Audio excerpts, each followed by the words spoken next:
Si kapatid na Dajon ang pumasok, kaya papasukin natin kasi pumasok siya. Good evening sa iyo, kapatid na Dajon. Payag ka pa doon sa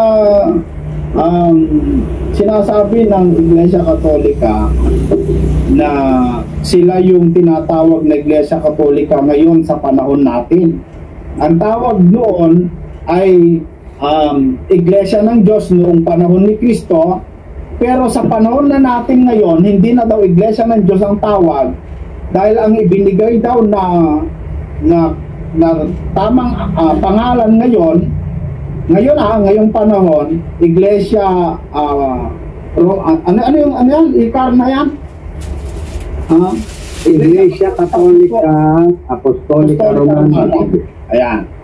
Tayo bukid na tayo? Hindi po. Kasi one time in 2022, nag-debate kami ni Jando tungkol sa pagtingin nila na sila na daw yung Iglesia ng Diyos.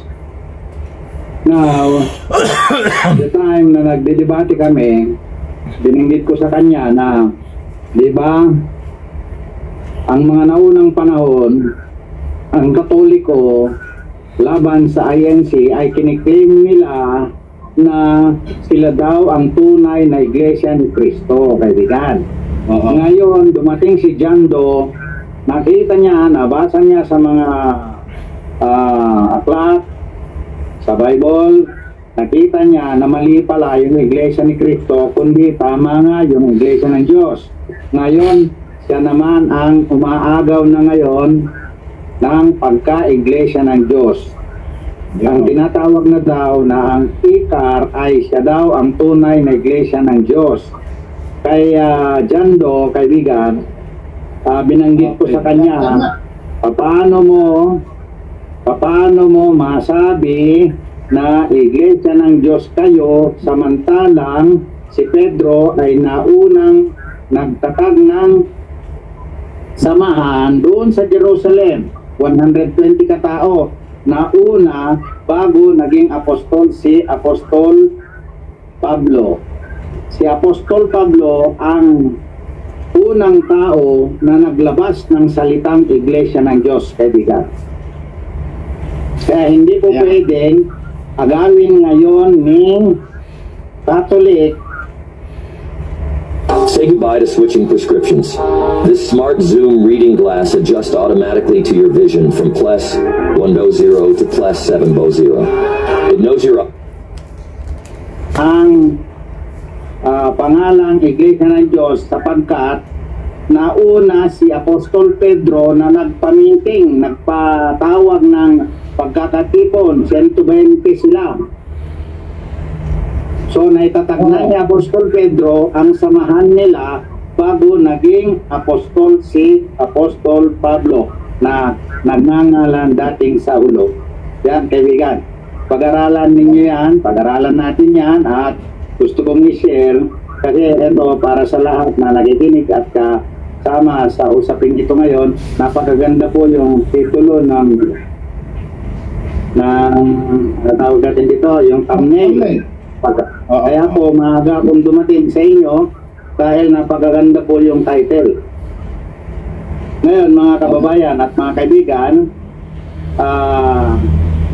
etong ating ilatag mo ang iyong pananampalataya. So therefore naisip ko na invited din ako, although I'm not formally invited by the host, but yung title po ng thumbnail is invitational, inviting anyone, anybody, leader of the group. Not exactly members of the group, but leader of the group. Ang invitation nito, kaibigan. Tama po ba ako? Yes. Kasi po, pagka-member lang, makikipagtaltalan lang yan na walang doktrina na ilalatag. So ang paglatag natin, ating pananampalataya. Para sa iyo, kapatid na Dajon, matanong ko lang sa iyo, no? Itong tanong ng isa sa ating kaibigan na taga-subaybay na may nagtatanong daw sa kanya na miyembro ng Iglesia Katolika na sabi daw yung member ng Iglesia Katolika, kapag ako po ay nagpabautismo sa ibang relihiyon, mawawala ba yung visa ng pagpabinyag ko nung ako'y bata? Sabi niya. Yes, ito po ang sagot. Tinatanggap niya na nung bininyagan ng pare ay may visa. May visa yun. Ako, meron. Siya ay magpabautismo sa ibang relihiyon, mawawala ba yun, yung visa na yun? Ewan ko kasi kung ano niyang sabihin dun eh. Yun. Yung kung tanong niya na mawawala yung visa nung unang bautismo, mawawala po siya talaga yung unang bautismo. Masasapawan po ng sumunod na bautismo. Ngayon, kapag nagbabautismo na naman sa ibang iglesia, masasapawan na naman yung unang bautismo. So, ang effective na bautismo na dadalhin ng tao ay yung pinakahuling bautismo bago siya mamatay.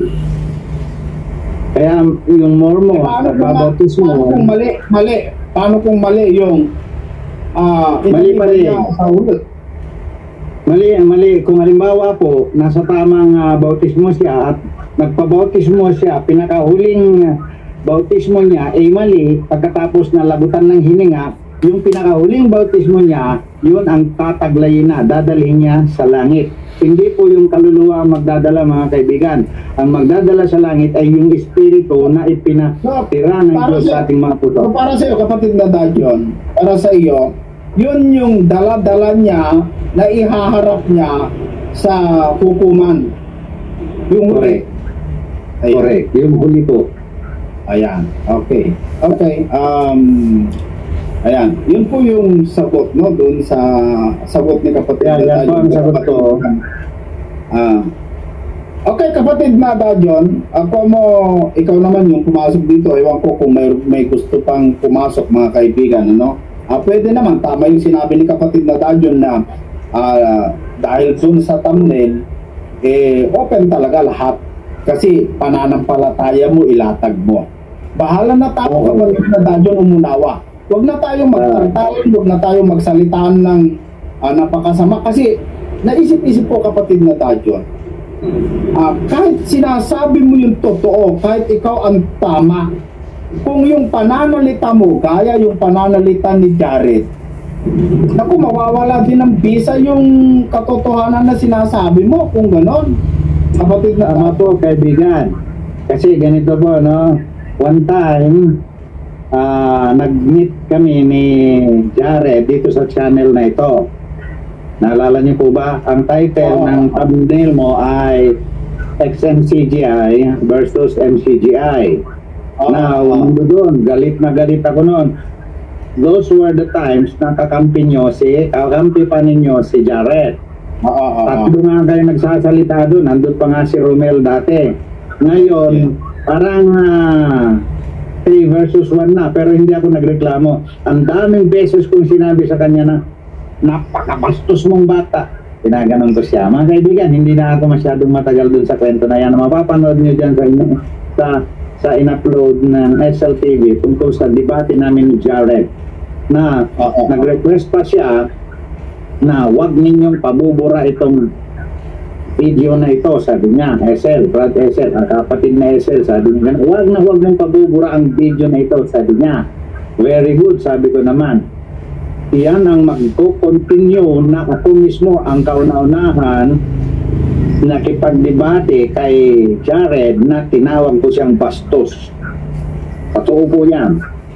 Ngayon, napatunayan na ninyo ngayon, mga kaibigan, na talagang totoong bastos nga siya. Sa lahat ng kadebate niya, pinabastos niya.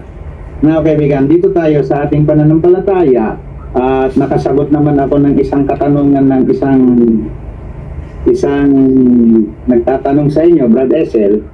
Ngayon, marami din akong gustong salihan sana. Ang kaso lang, karamihan po kasi dyan kung bakit na umiiwas ako na sumali dahil katulad ni kapatid Brother Larry Silva puro negative ang sasabihin niya sa akin. Bakit? Sabi ko, okay ka ako, bakit pa ako makikipagpilitan? Di bahala na lang siya o ano. Now, nagkaroon ako ng pagkakataon na nakakita ako ng magandang thumbnail. Pumasok ulit ako kaibigan. Now, nag-isip na rin ako na hindi ko na rin tatago yung mukha ko. Inilabas ko na rin. Kasi, kung itatago ko lagi, ano bang kasaysayan naman? Ano bang kabutihan naman na may papakita ko, pati mukha ko, hindi ko mailabas. Di po ba? Ito na kapatid na John, matanong na lang kita, no? Kasi ang nauna kong tinalakay kasi ay tungkol po doon sa pinalabas ko kahapon at saka nung yung usapan ni kapatid na Jay at saka ni kapatid na Jared, na kung saan ay pwede daw magpahintulot o pwede daw silang gumawa dahil may authority sila na ibinigay ng Panginoong Diyos. Para sa iyong pananampalataya, kapatid na Dajon, kung magkaiba tayo ng good evening, amigo. Kapatid? Amigo, good evening. Good evening. Kapatid na Romeo. Ito lang matanong ko. Payag ka ba doon sa kanilang katwiran na yon na pwede lang sila magdagdag at pwede silang magbawas kung gusto nila? At parang yung punto na kasi na yun, kapatid na Dajon, ay parang gusto o parang gumagawa na sila ng Third Testament sa ganong anggulo o ganong katwiran. Hindi kaya kapatid na Dajon, okay lang ba yun yung gano'n? Ang stand ko dyan, kaibigan, mali. So, nagpapakalat itong mga CFD ng mga maling aral na naman. Ang dami nilang sinasabi na sila daw pinahintulutan na kung ano ang ibubulid sa lupa, ganon din sa langit. Banon ang kanilang Sa totoo lang po, yung order na yan ay hindi para sa kanila lamang. Kasi po, ang mga ngaral, kung anong pakakalagan ng mga ngaral, ang bawat member na nakabulid. Sinasabi ko na ngayon, lahat ng membro ng Catholic ay nakabulid sila, nakagapos sila. Ngayon, kung ang isang mga ngaral, mahikayat niya yung nandoon sa Catholic at mapakawalan niya sa Catholic, ibig sabihin, tinalagan niya. Nakalagan niya yung pagkakabulid sa Catholic, yun kaibigan yan. Yung nakalagay sa Bible na yan. Ngunit, mag-ingat ang lahat.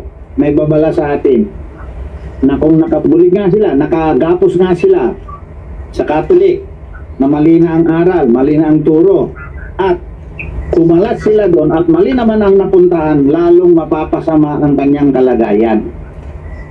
Kaya nga ito, mga kababayan, mga kaibigan, take note. Kaya sinasabi ko ngayon, ini-introduce ko, pinapakilala ko na yung mabuting balita na 3 sangkap ang kaligtasan. Kung sino ang makakakuha ng 3 sangkap ng kaligtasan, 3 major na sangkap, 3 pinakamalalaking sangkap, totally 100% na siya. Okay. Yun po ang sinasabi ko. Yun ang aking ebanghelyo na itinuturo. Yan ang mabuting balita na nabasa ko mula sa Biblia, mga kaibigan. Okay, now, yung tanong mo, kaibigan, napapayag ba ako? Good evening sa iyo, kapatid na Romeo Manungas. Good evening, amigo. Ayan. Okay, alam ko, tayong 3 dito magkakaiba, no? Pwede tayo mag-usap kay kapatid na Dajon kung meron kang gustong itanong sa kanya. Kung gusto mo siyang kausap, kapatid na Romeo, ito, pag-aralan lamang po tayo.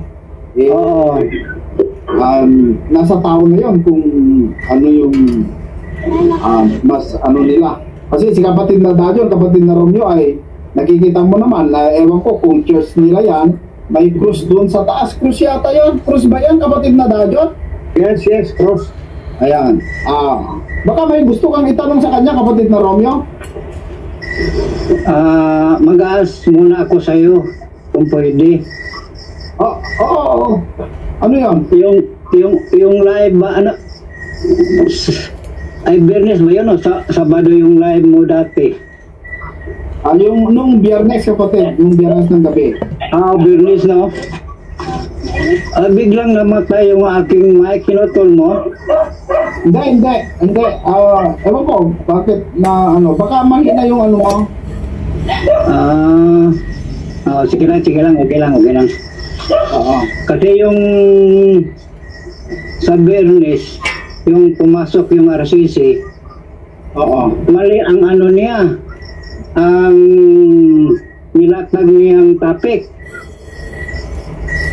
Oo nga mali nga eh. Pantarayan yung kapatid na ano kapatid na Romeo eh. May pantarayan yun.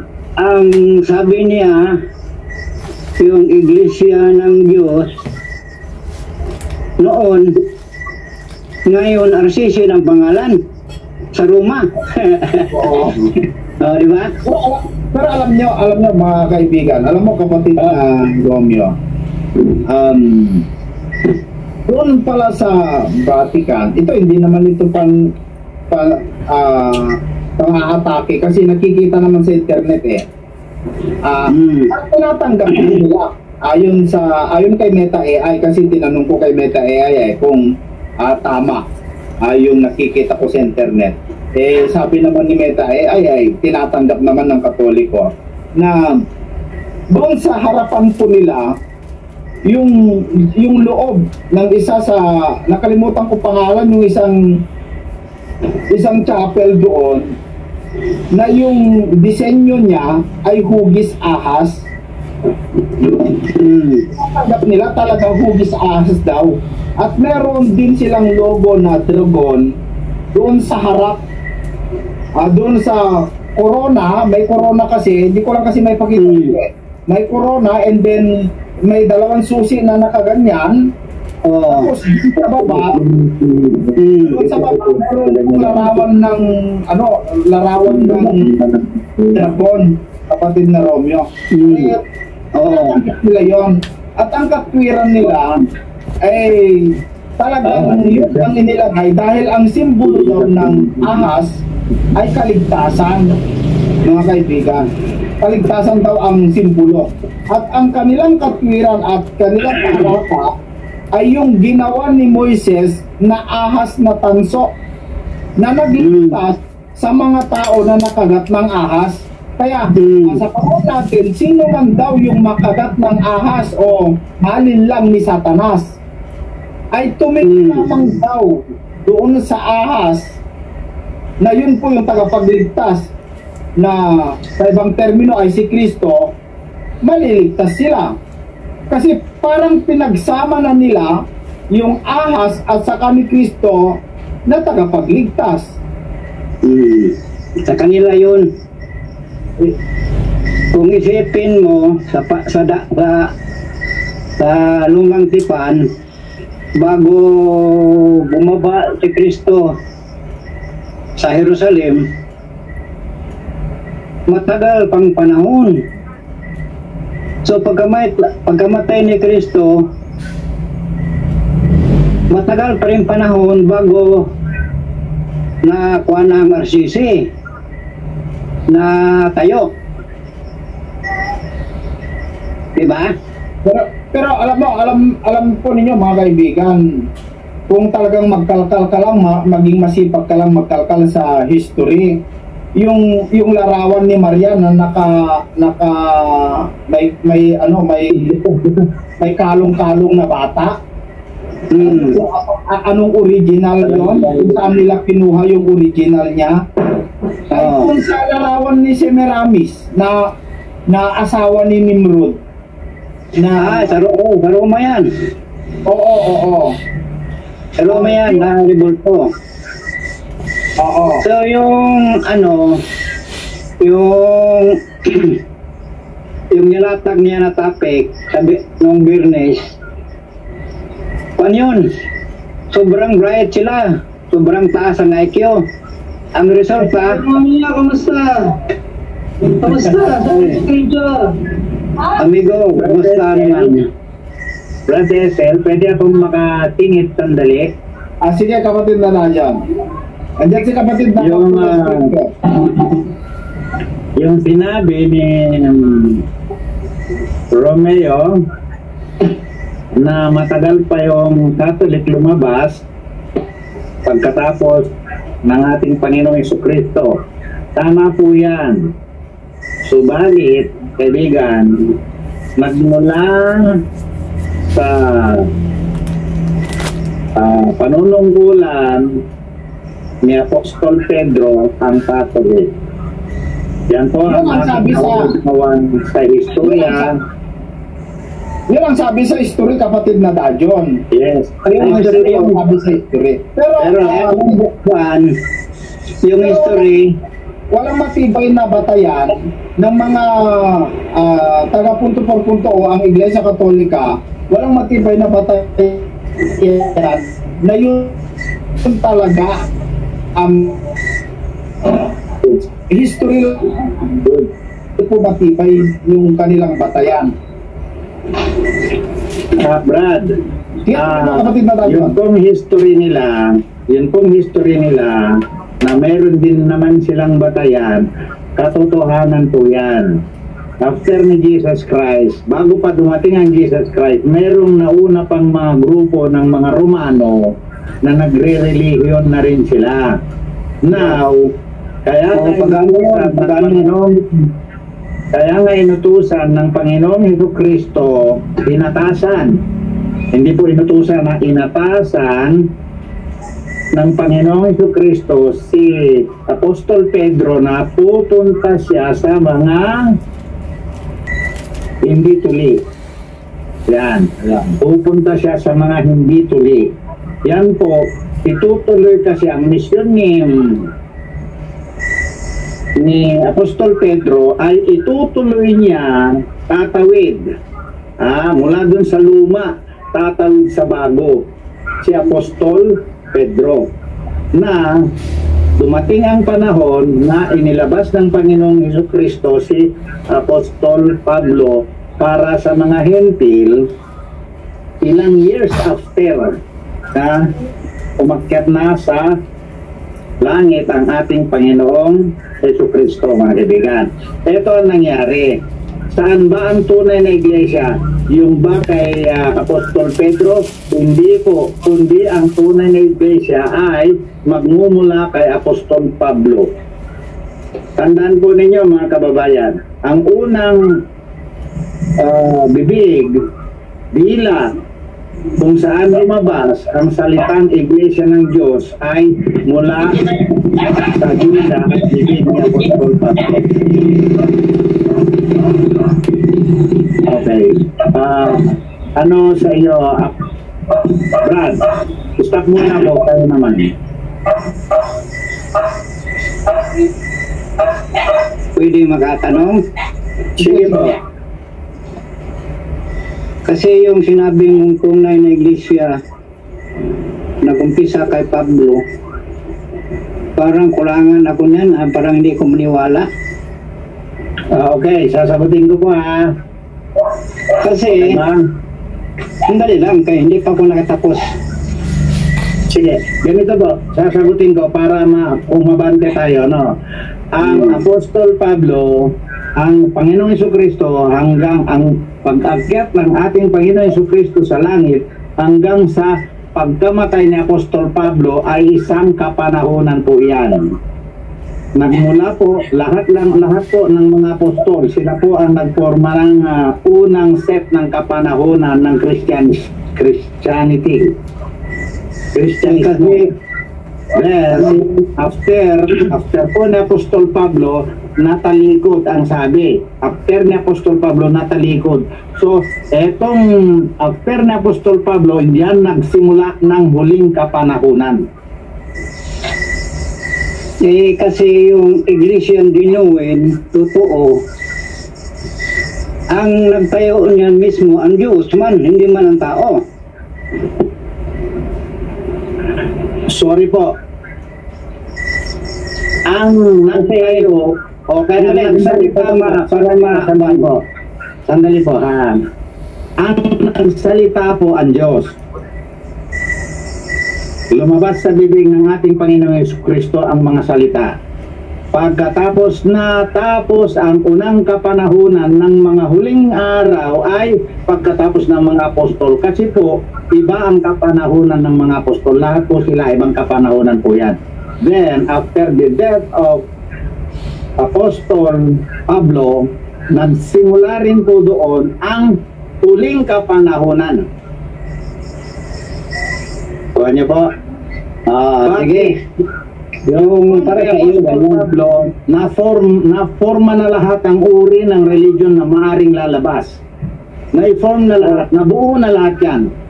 So para sa inyo ganun. Yes, yan po sa Bible po yan. Okay. So ako na naman. Sige po. Sige. Ang genuine na iglesia, tunay, yung Diyos mismo nagtayo doon sa ilang. Ang una niyang pangulo, si Moises.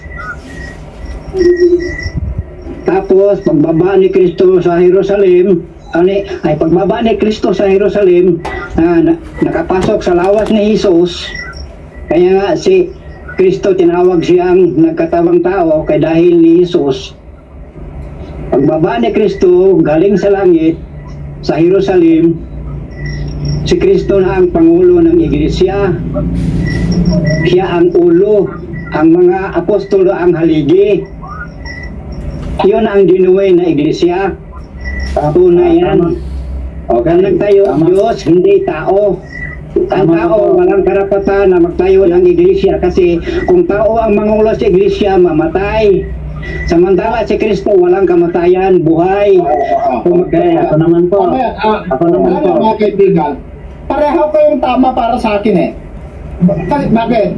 Kasi yung sinasabi ni kapatid na Dajon, kung sino yung nagpalaganap ng Kristyanismo sa Roma, si Constantine. Binabasa ko nga dito sa si Constantine, ayon kay Meta AI, si Constantine ang nagpalaganap ng Kristiyano doon sa nakikita ka na yan sa Roma.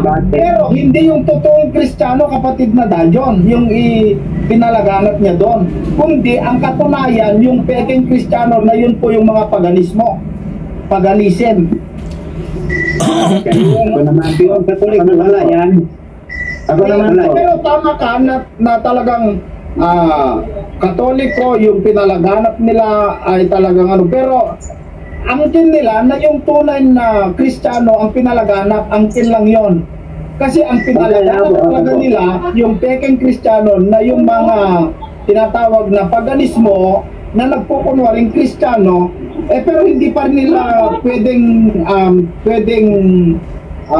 ilihim kasi yung bunga o ugali ng mga Kristiyano na mula sa Roma ay ang gawa nila, gawang paganismo. Gawang paganismo yung kanilang mga bunga. Tama po yan. Tama yan, amigo. Now, mayroon po akong gustong balikan dun sa sinabi ni kaibigan Romeo tungkol sa iglesia Thailand na itinatag daw ng ating Panginoong Diyos. Ganito po mga kasama, si Moises ang ulo, sabi niya. Ang Kristo ang sa bagong tipan. Nandun na tayo. Hindi po nakatawid si Kristo, hindi po nakatawid si Moises sa pangbagong tipan kasi itutuloy ni Kristo ang ibinigay na assignment kay Moises. Pagtawid po ito. Ano po? Kaya nga si Moises wala na yon, kay Kristo na tayo ngayon. Yes, nandoon po tayo kasi nagkaroon ng boundary. Pagtawid. Tandaan po ninyo, bago si Moises, ipinasa niya kay Josue ang katungkulan. Sino ba yung Josue na yan? Kung maunawaan po ninyo ang buong Bible po sino yung Josue na binabanggit? Bago matapos yung Pentateuch ni Moises, si Josue. Sino nagtuloy kay Josue? Itong si Kristo naman po ang nagtuloy sa actual. Ngayon, pinagdidibatihan ng lahat ng mga ngaral ang lumang tipan at bagong tipan. Kanino ba yon? Pinagdidibatihan ang batas ng Diyos, batas ni Moises, batas ni Kristo. Ayan po, magsalita ka po. Kung nakatawid ba si Moises, hindi po. Basahin mo ang Bible. Pentateuch, pagkatapos ni Pentateuch, Josue kagad. Walang nakatala sa kasulatan na si Moises nakatawid. Hanggang pa rin sa Israel, hindi nakatawid sa ibang bansa. Mali po. Sa atin, ang Biblia po, hindi Israel, hindi sa Ehipto lang ang pinag-uusapan dyan. Ang pagtawid po niyan, ang tamang kahulugan niyan, ang pagtawid po ay kay Kristo. Kaya Ang mga batas ng simula, ang mga batas ng simula hanggang kay Moises, kaya nakasulat po dyan, ang kautusan ay hanggang kay Juan, nakasulat po yan, baka hindi nyo alam ang talata. Ang kautusan ay hanggang kay Juan, after that, sino? Kristo na po, di po ba? Sige po, ikaw. ang lahat na kasulatan ni Juan the Beloved, kay Kristo yan napahayag. Sorry po. Meron akong iliwanagan na sa sinabi mo. Sandali lang po para maliwanagan tayo. Please lang ha. Sorry po ha. Yung sinasabi ng John the Beloved, kaninong interpretation ang maganda dyan na John the Beloved? Hindi po John the Beloved. Mali yung John the Beloved. O, papatunayan natin yan. John the Beloved ang nakalagay sa translation ng Bible na yon. Pero hindi yan ang the Beloved. Maniwala kayo sa hindi. Hindi po John the Beloved yan. Okay, Alam na natin na kaibigan Romeo, alam na natin na napakaraming maling salin ng Biblia. Kung gagamitin mo yung word na John the Beloved, ipapaubaya ko lang sa'yo yun. Yun ang natutunan mo sa mga sinabi ng mga unang mga ngaral. Hindi po yung beloved na disciple is si John. Hindi po. Beloved ba o hindi? Importante si Juan nagsabi na ito ang apokalipsis ni Hesus Kristo. Yan ang sinabi. Kristo pa rin ang lahat. Pero yung nakalagay na nababasa ninyo na John the Beloved, hindi po totoo na ang the beloved disciple is John. Hindi po totoo. Because the beloved disciple is Judas. Bahala ka na mag-Judas o mag-yan. Bahala ka na. Basta importante sa pahayag ang pinakalas na istorya si Jesus. Ang sabi ni Juan, ni John, ito ang apokalipsis ni Hesus Kristo. Yung nang mo, tama. Wala nang ibang tao. Okay, sige, okay na ako ha. Hindi na ako makikipag-diskusyon sa iyo dyan, kaibigan. Hindi na. Kasi po, magkakanya-kanya nga lang po tayo ng isip, paniwala at naintindihan. At this time, kaibigan, ay iniingatan ko, meron akong fear yan sa SLTV dahil tuwing magsasalita ako dyan, meron akong makakausap, hindi ko alam kung anong sekta o anong grupo ang pinaaniban. Nadali ako yan ni Jared at saka si Brad Hindi niya pinakilala sa akin, akala ko MCGI. Nung magpakilala, siya pala yung ex-MCGI. Sabi nga ha, ganito, ano bang topic natin? Inilalatag ko lang yung aking pananampalataya or others to think about it or pag-aralan naman nila yung mga binabanggit kong mga aral. Ngayon, kaibigan, So pwede sandali? Ha? Pwede mag-sandali? Ask, sandali. Okay, sige po. Sa ano bang grupo ka ngayon o sikta o samahan? Nandyan po, sir. Sir. Ikaw. Nandyan po, the June of Kogba. Nandyan sa pangalan ko po. Inilalagay ko. Napakaganda po sana na ilalagay natin, pangalan natin sumasali dyan, ilalagay niyo yung samahan na ninyo para nang sa ganun, hindi maraming katanungan na. Ngayon, kung isa na kayo mapasok dito, is ilalagay niya na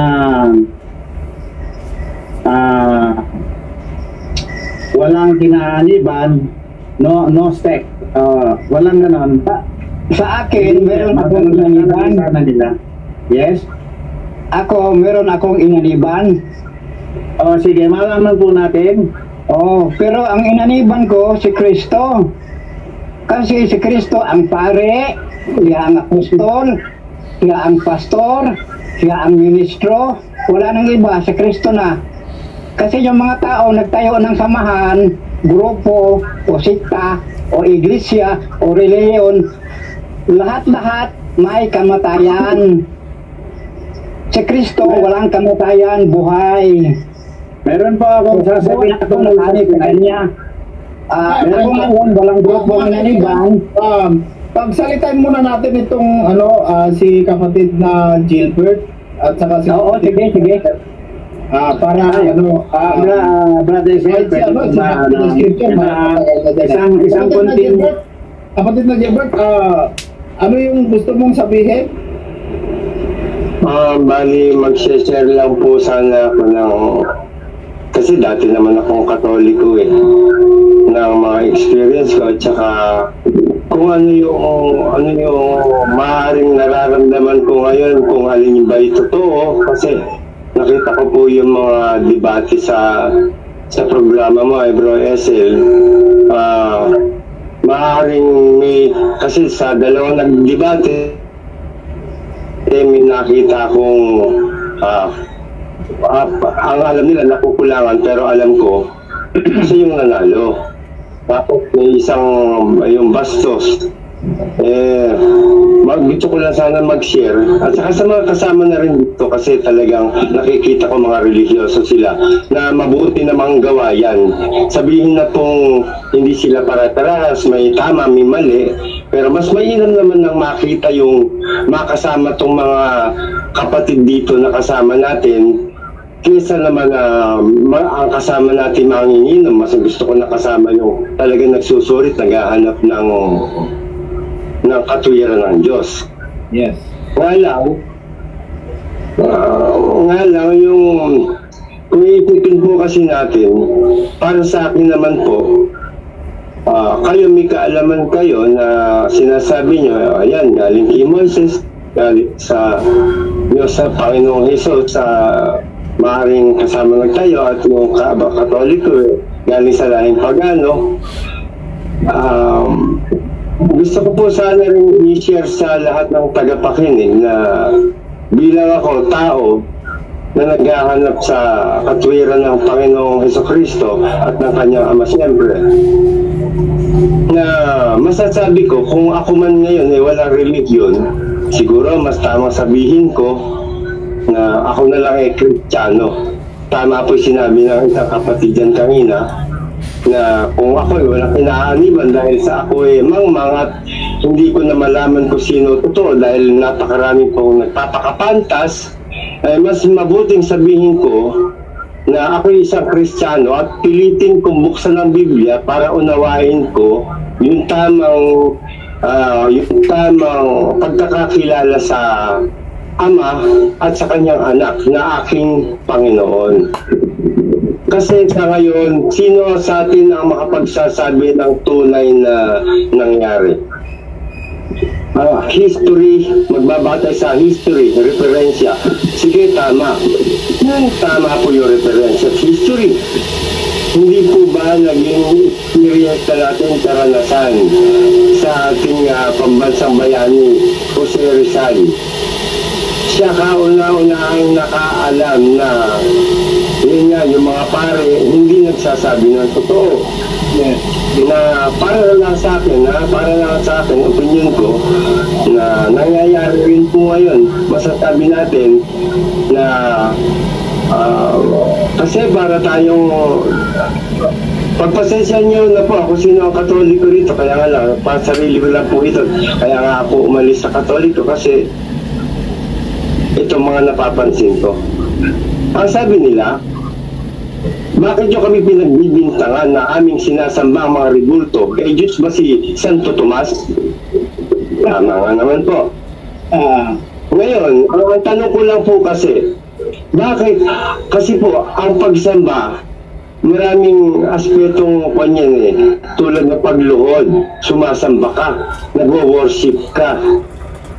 Tapos sasabihin, ano Tagalog na worship? Gaganunin ka? Hindi ka pagsamba yan. Kasi gusto nilang palusutan yung kanilang maling gawa. Ngayon sabi nila, ituturo ba namin na ganito yung aral namin? Hindi, wala kaming ganyang aral. Tama. Pero bakit hindi nyo binabawal ang mga miyembro? Ang sasabihin nyo na naman, ano pa kailan namin sa kanila? Basta't kami, ginagawa namin yung katungkulan namin bilang tagapaglingkod ng Diyos, bahala sila kung susunod sila o hindi. Pero, kapatid na namumuno o sa tinatawag na pariseyo yan o pare o ikaw ang member sa iyong parokya o sa iyong kapilya, may karapatan ka para sumawaya kasi nakasulat naman sa Biblia yan. May karapatan kang sumaway ng mga miyembro na ayaw sumunod sa tunay na aral. Alam mo kapatid na Gilbert, doon lang sa amin, doon sa pinupuntahan kong na aking lokal. Yung isa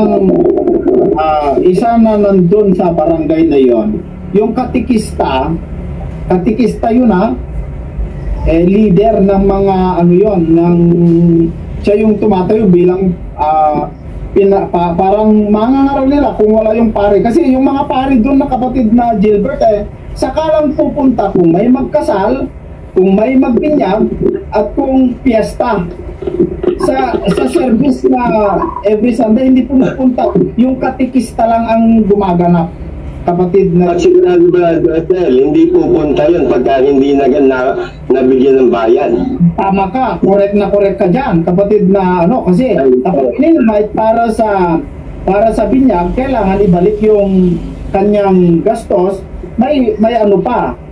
Pero, ayan natin, ganun talaga Ako po kasi, alam mo kapatid na Gilbert, mas bilib po kasi ako. Pagpasensya niyo na po, siguro bigyan niyo na ako 5 minuto dahil pagkiyari nito, baka hindi na ako bumalik Pero, mas gusto ko po kasi siguro, mas hindi naman dapat hangaan kasi ang hinahangaan ko talaga aking Panginoon at ang kanyang Ama, nakataas-taasan.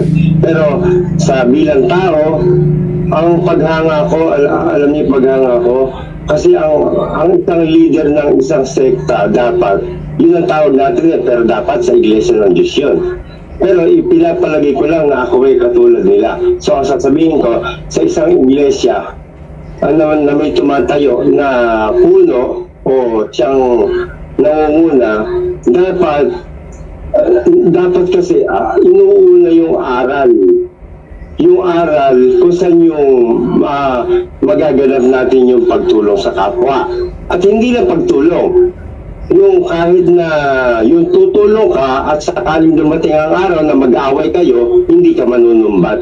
Kasi yun po ang talagang diwa ng tunay na pagtulong. Tapos, na-try nyo na ba na kumustahin nyo yung mga naghihirap na kapatid? Lingapin, kahit talbos lang ng kamote maabutan. Malaking bagay po yun para sa Diyos. Yung mga may sakit, nalingap nyo na po ba? O mas kailangan mabila ng kotse at ng aircon si Reverend Father kesa yung nakita na yung isang may sakit na cancer walang marimedyo sa buhay. Maraming pulubin. Sa isang aral naman po, pinaniniwalaan natin pagka namatay ang tao. Asa rin yung tito mo ngayon? Nasa heaven. O sa bata yun, okay lang yun. Pero kahit matatanda, ganyan ang paniniwala. Ba't hindi nyo binabawal? Alam niyo naman totoong aral. Yun lang po. Kasi para magtatapos ko, mga 10 segundo, sabihin nga nila hindi importante i-aral. Mga kababayan, pagka nakarinig kayo ng ganong puno o tagapag turo ng aral ng Panginoon at sasabihin nila na hindi importante aral. Kailangan mo lang kilalanin yung tunay na iglesia. Ako po mismo maunguna, hindi sa Diyos yun. Sa demonyo yun. Ba't pipigilan mo sila? Tama. Aral yan. Kasi sa Biblia, kapatid na ano, ito yung batayan ng Biblia para makilala natin kung ano yung tama, para makilala yung tunay na iglesia, turo ang dapat natin kilalanin. Ayon po dito sa libro ng 7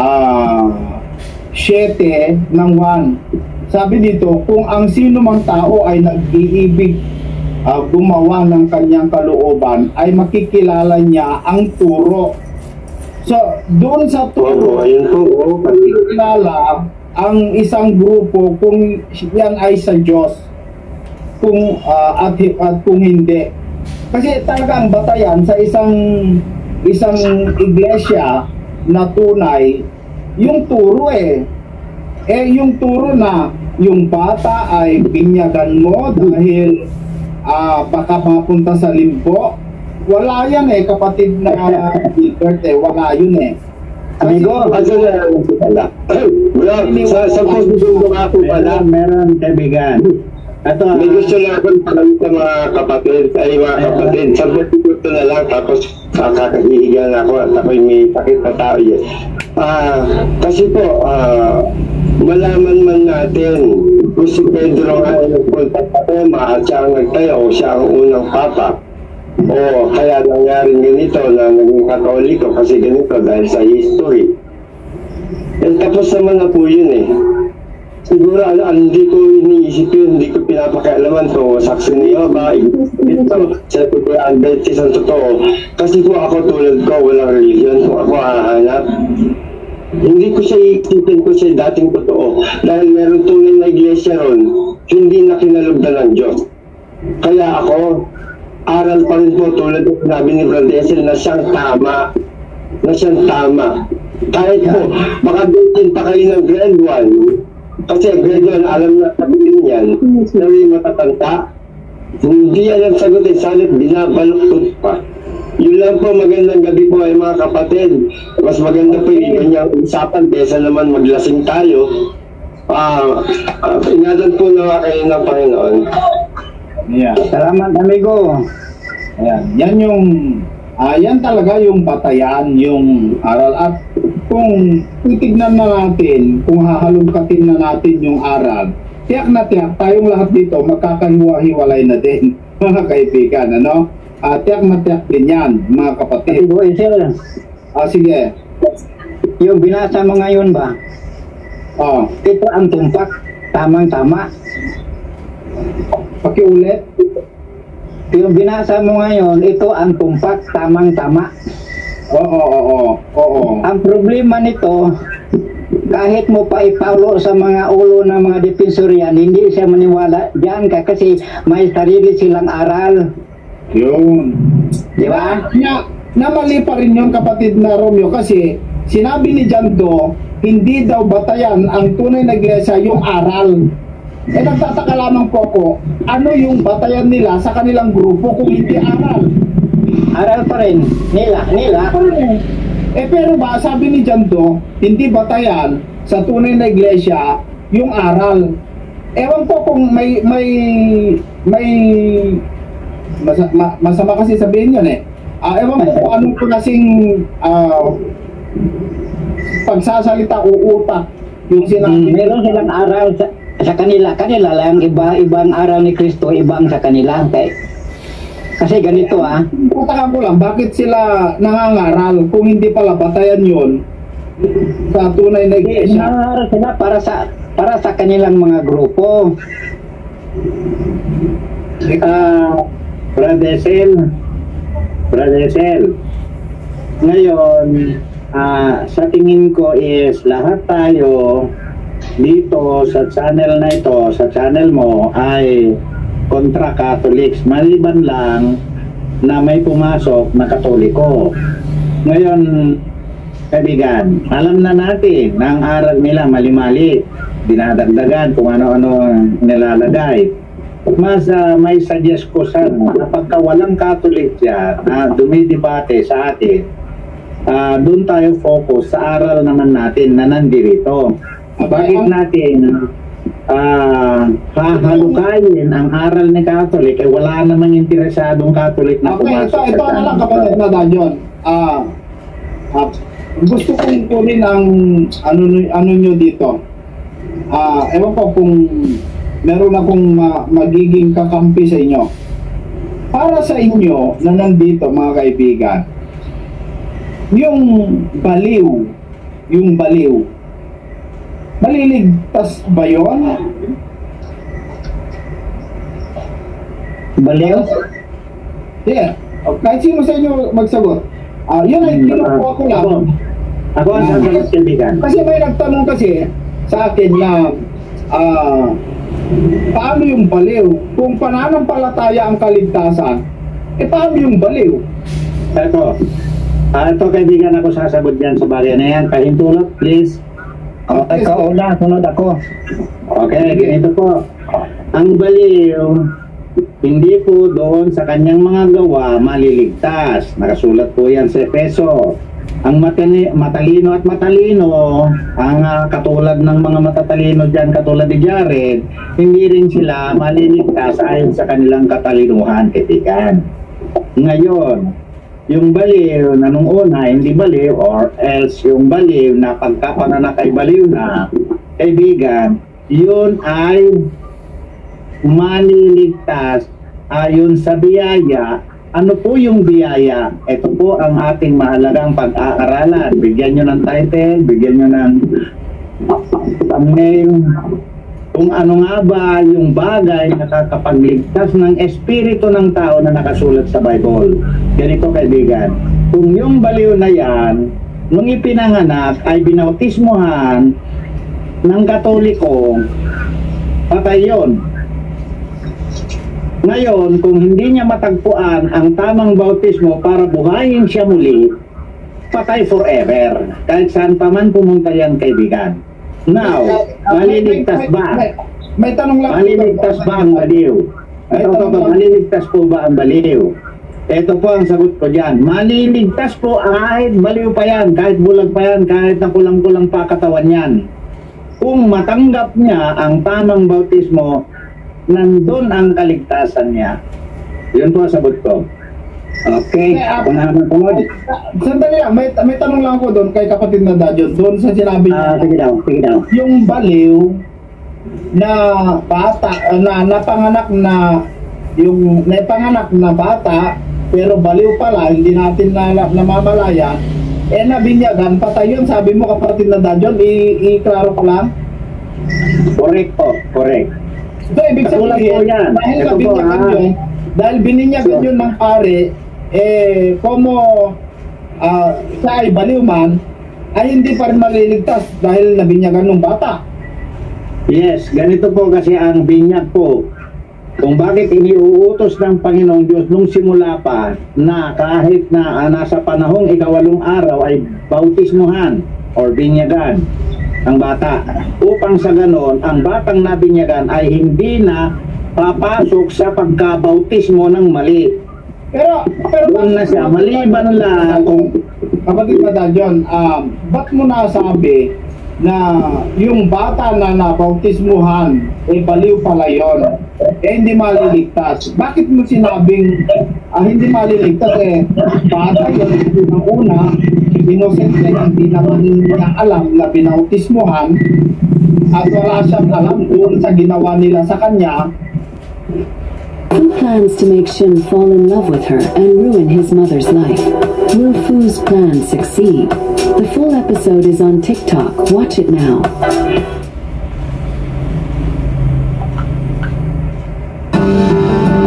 In 30 seconds, you will learn how not to get rejected ever again.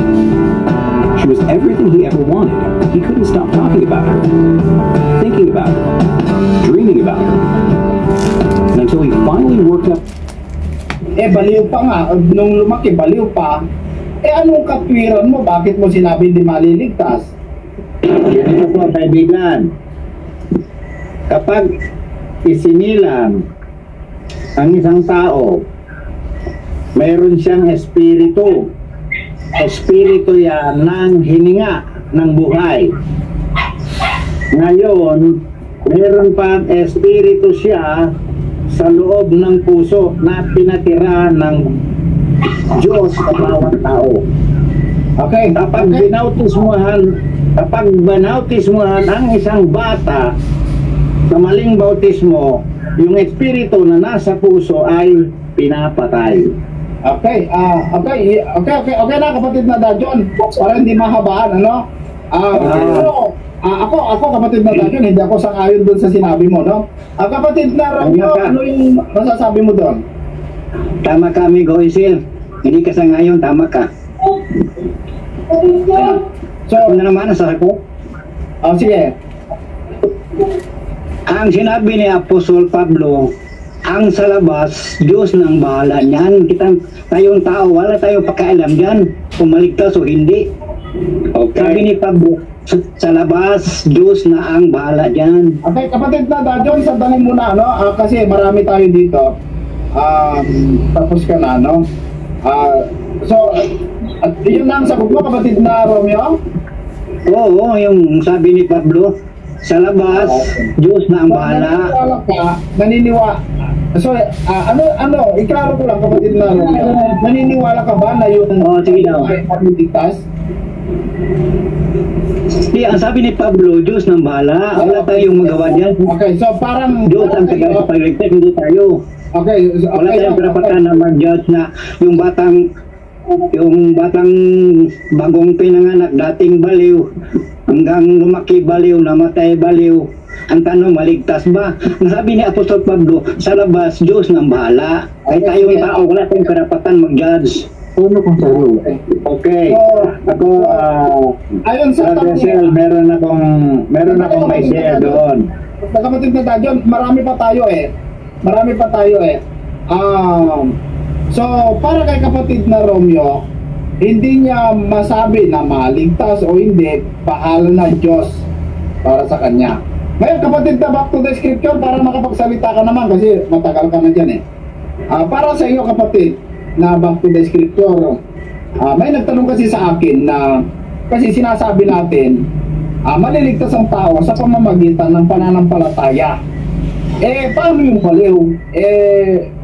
Maliligtas ba yun? Para sa iyo kapatid na back to the scripture, ano yung pwede natin may sagot doon?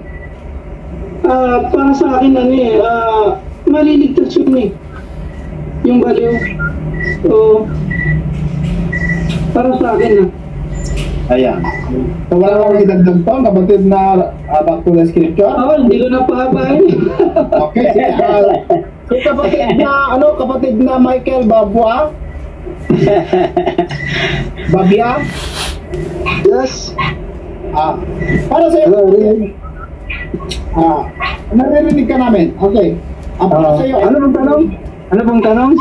ang tanong nila sa akin, dahil sinasabi natin na ang tao hindi maliligtas sa pamamagitan ng kapag namatay ay ipanalangin mo ng nobena, mapupunta na sa langit, kinokontra ko yon. May nagtanong sa akin, kung pananampalataya ang kaligtasan, paano yung baliw? Ika lang nga may Pampalataya. may kulang kasi ang tanong. Kung sasabihin kasi pananampalataya lang, may kulang na dyan. Kasi hindi naman tayo naniniwala na panampalataya lang ang ating kaligtasan. Tama? Okay. Sige. Sige. Yung baliw. Yung baliw, understood na yun kasi ang Diyos naman, malawak ang pag-iisip ng Diyos eh. Kahit sa atin, palagay natin sa tao, yung tao na hindi makagawa, walang kamay, walang paa, yung tao dyan, disabled. Tulad mo ba yun? Hindi yun pwede. Kung sa Diyos natin babatay ang paghatol, yung Diyos nga ang pagmahal, alam niya kung ano ang kakabuti sa tao na alam niya may kulang. At siya din gumagawa niyan eh. Di ba para sa atin yan, kaya gumagawa ng Diyos na bulag, pipiding eh. Para yon sa atin, para maalaman natin na ano ang ating gagawin sa kanila, kung paano natin naging ilaw tayo sa kanila.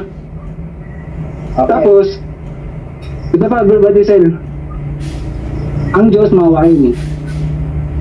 Tandaan natin, ang Diyos mawain, may pag-ibig.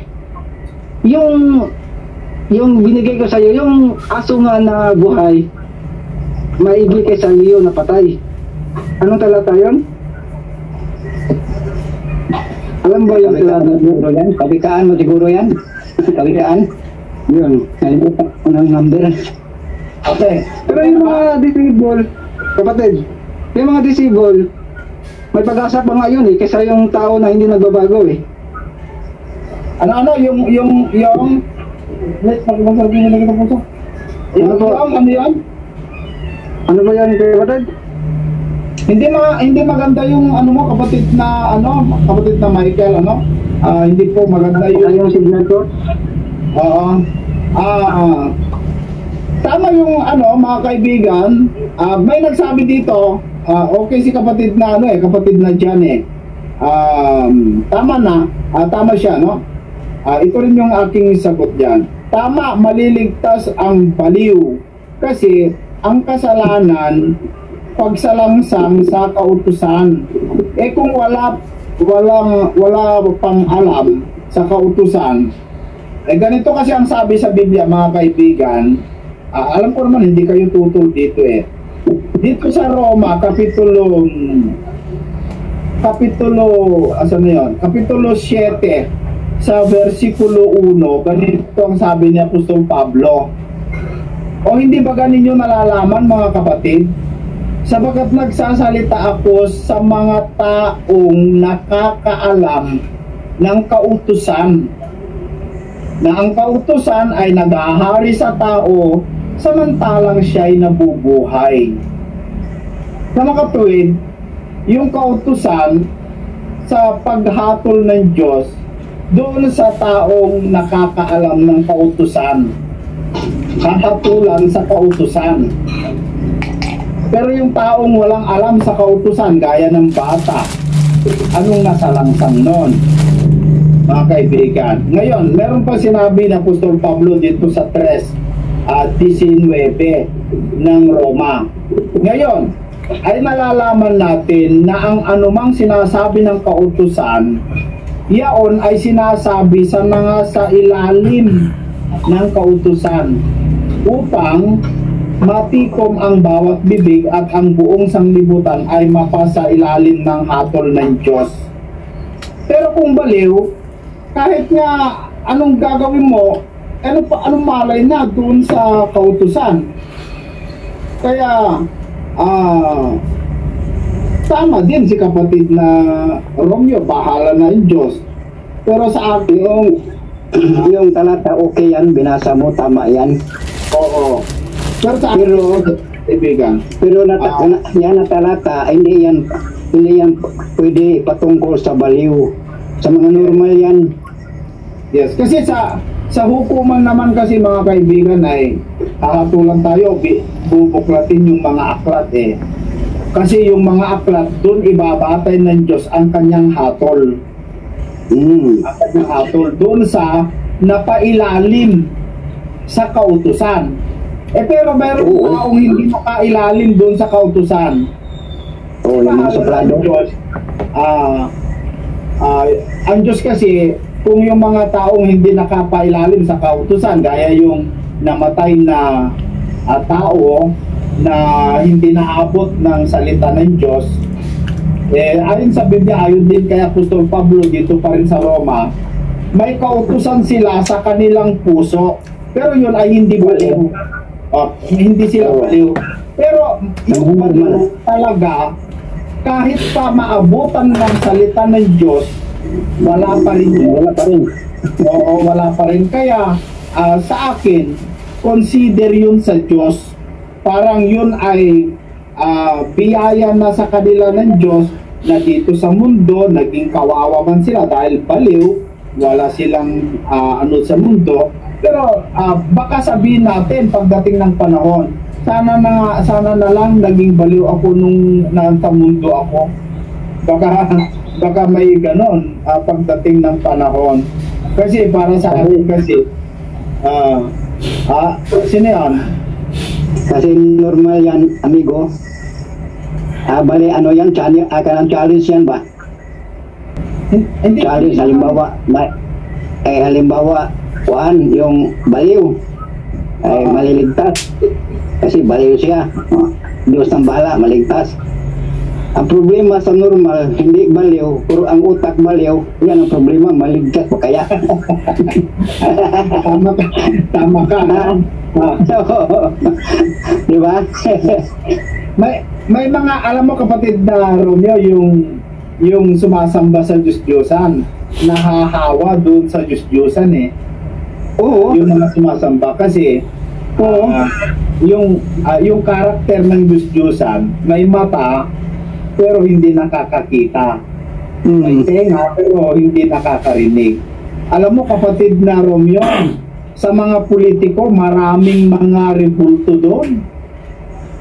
Spiritual na rebulto kapatid na Romeo. Alam mo ka dyan. Alam mo kung ano yung ibig kong sabihin? Doon sa loob ng gobyerno, hindi naman natin nilalahat, pero halos 90% kapatid na Romeo, paniniwala ko ay maraming rebulto dyan na nakaupo dyan po sa gobyerno natin. Meron silang mata pero hindi sila nakakakita, pero kung pera ang ipipakita mo, makikita nila. Pero kung katwiran at kung katwiran ang ipapakita mo, naku, hindi nila makikita yan. Meron silang tenga, pero hindi sila nakakarinig. Kapatid na meron silang tenga, pero hindi sila nakakarinig. Meron silang mata, hindi sila nakakakita. Meron silang paa, hindi sila nakakalakad. Andun lang, napapasarap ng buhay. Halimbawa, nangangailangan. Halimbawa noong 19, itong pag-COVID, 1920. Yes, 1920. Pagsabi ni Digong na lahat bigyan. Ang resulta, yung iba, ang karapat dapat mabigyan, hindi nabigyan. Yung iba, hindi karapat dapat nabigyan. Para silang revolto ba, may tainga, bingi, may ilong, hindi makasingot, yung may tainga, hindi makarinig. Di ba no?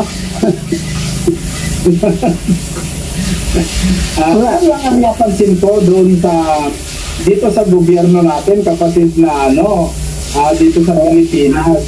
Grabe kapatid na Romeo, kung manood ka sa balita, pati sa Senate, pati sa Congress, mga kaibigan, meron pa akong kinainisan doon sa zona ni Pangulong Marcos nung Pangulong Marcos sinabi niya, mahiya naman kayo mga kurap na politiko, sabi niya.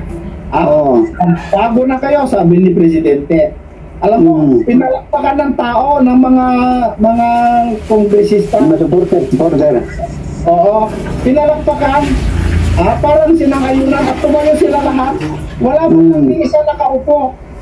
Parang pinapalabas nila, sila ay hindi korap.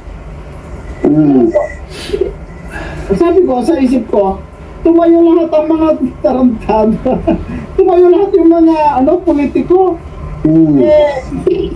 Parang pinapalabas, walang wala man lang korap sa kanila. Nagpapakunwari. Pero ang katunayan, halos hindi, mahirap lang kasi natin sabihin. Natamaan sila sa nasulat niya Apostol Pablo. Oo. Yung sinulat ba ni Apostol Pablo na nagkuang ka sa magnanakaw, ayaw mo sa magnanakaw, tapos ikaw rin, magnanakaw rin. Ano bang number yon, amigo? Yung kay Apostol Pablo? Yung ikaw nagsabi na huwag magnakaw, nagnakaw ka rin. Nalimutan ko yung number yun, di ba? Kay Apostol Pablo yun, di ba? Sa Roma yon, sa Roma Roma 2 yun. 2 yata yun eh. Oo. Sabi dito, tagasaway sa mga di nakakaalam, guro ng mga bata na sa kautuhan ay mayroon kang anyo ng pagkakilala at ang katotohanan. Ikaw na nagtuturo sa iba, hindi mo tinuturuan ang iyong sarili. Marami talagang rebulto. Mahirap lang tayo magsabi kahit doon sa mga mga politikong relihiyoso na kung magbigay talagang baka milyon-milyon pwede pa eh, kapatid na Romeo. Ay, amigo Isel. Amigo Isel. Kung pwede lang sana, hindi ka na magtanggap ng kuan katoliko dyan sa page mo. Kasi naawaan tayo sa mga mali. LBC. Sayang ang ating kaalaman na para makakuha sa mga tao, tapos may ibang grupo na pumasok na panggulo. Wala, masira. Oo, masira. Sa ganyan, pwede rin kahit minsan-minsan tulad ni Jared, at least napapasok natin para makikita ng tao yung attitude o ugali, bunga ng kanilang puno. Kasi sabi nila sila daw ang totoo, pero makikita mo yung bunga ng kanilang kaya nga. Pwede ba akong magbigay ng komento doon sa debate nila? Sige, kapatid. Kasi pinapanood ko yung video na napansin ko na wala, nabura eh. Nawala. Kasi yung sabi ni Jared doon sa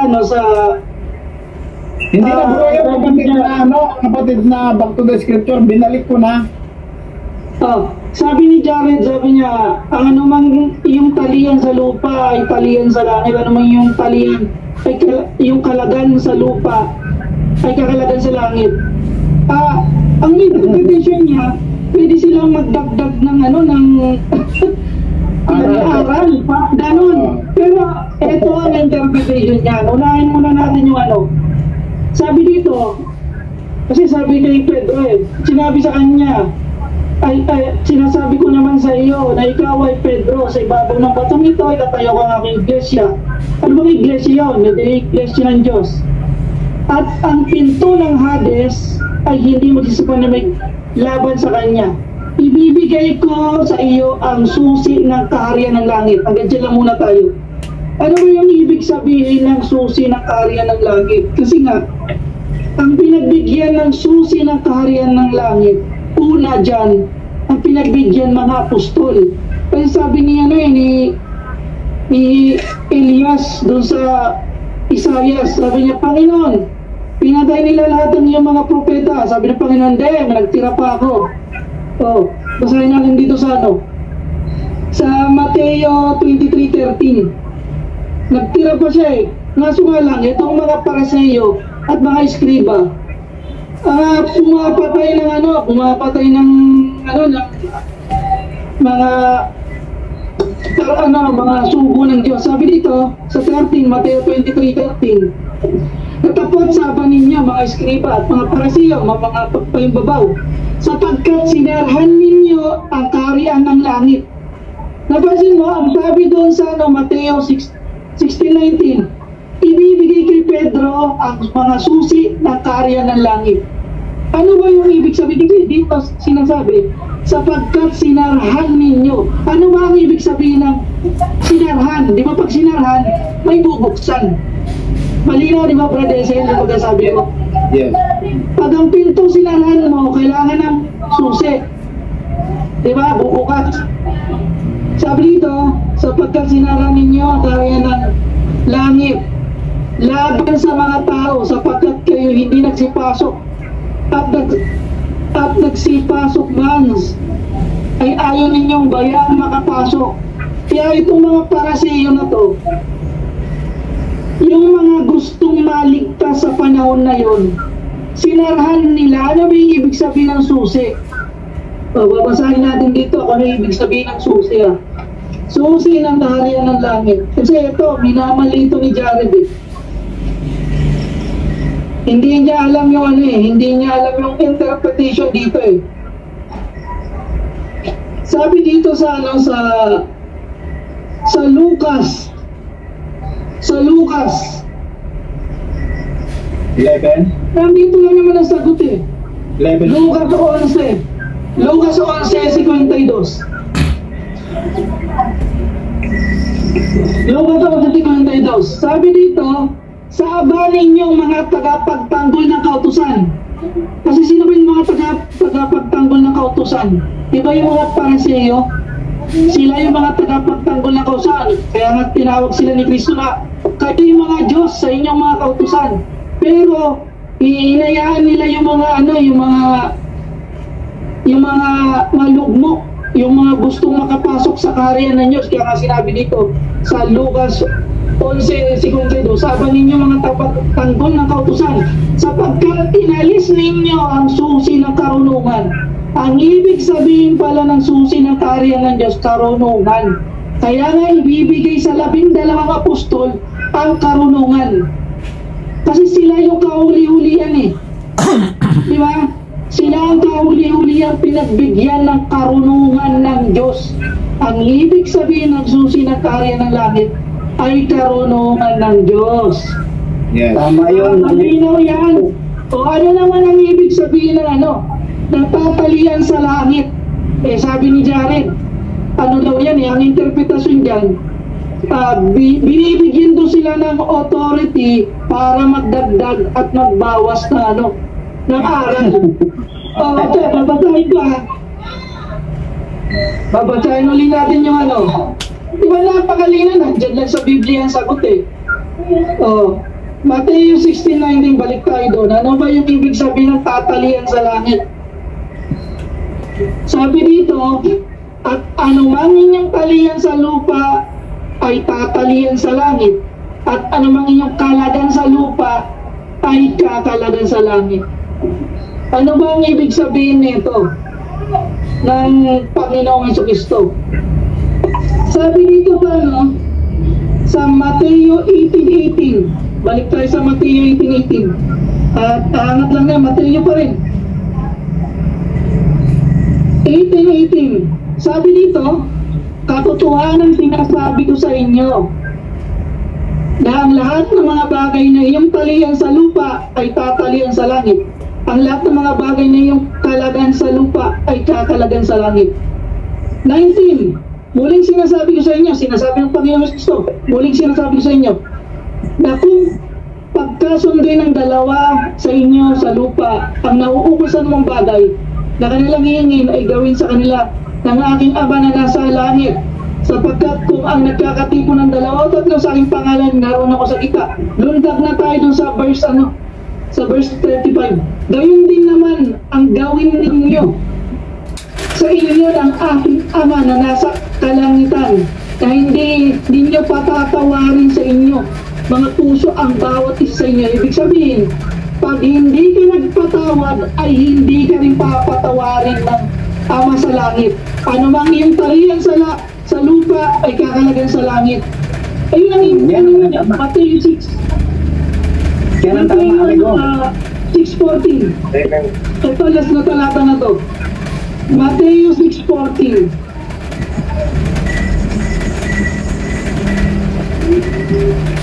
Sabi dito sa Matthew 6:14, sapagkat kung ipagpatawad ninyo ang mga tao sa kanilang mga kasalanan, ay papatawarin kayo ng Ama na nasa kalangitan. Yan yung ibig sabihin dyan ng Panginoong Jesucristo na ang anumang inyong kalagan ay anumang yung talian sa langit ay yung kalagan sa lupa ay kinakalagan sa langit. Ibig sabihin kay Pedro, di ba sinabi doon kay Pedro, Panginoon, makailang papatawarin ko bang aking kapatid?